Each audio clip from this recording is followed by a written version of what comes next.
દિવસમાં 60 થી 70 જેટલા લોકોને આ રખડતા કૂતરાઓ કરડવાના કારણે લોકો સિવિલ હોસ્પિટલમાં ઇન્જેક્શન મુકાવે છે। ત્યારે મોટો પ્રશ્ન એ સાબિત થાય છે કે અહીં સુશાસનની વાતો કરતું નવસારી મહાનગરપાલિકા રખડતા કૂતરાઓ બાબતે ફરિયાદ થવા છતાં આજ દિન સુધી કોઈ પગલાં ન ભરવાના કારણે અહીંના જે રાહદારીઓ હોય, વટેમાર્ગો હોય, વાહન માર્ગીઓ હોય, એવો ભયના ઓઠા હેઠળ અહીંથી ભગવાન ભરોસે જવા માટે, ત્યાંથી પસાર થવા માટે મજબૂર થતા હોય એમ ચોક્કસ કહી શકાય છે। છેલ્લા 2 દિવસમાં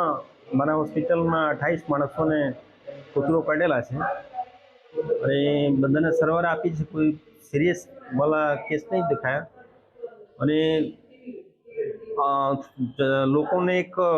સૂચન છે, સલાહ બી છે, જેમ કૂતરો કરડે ને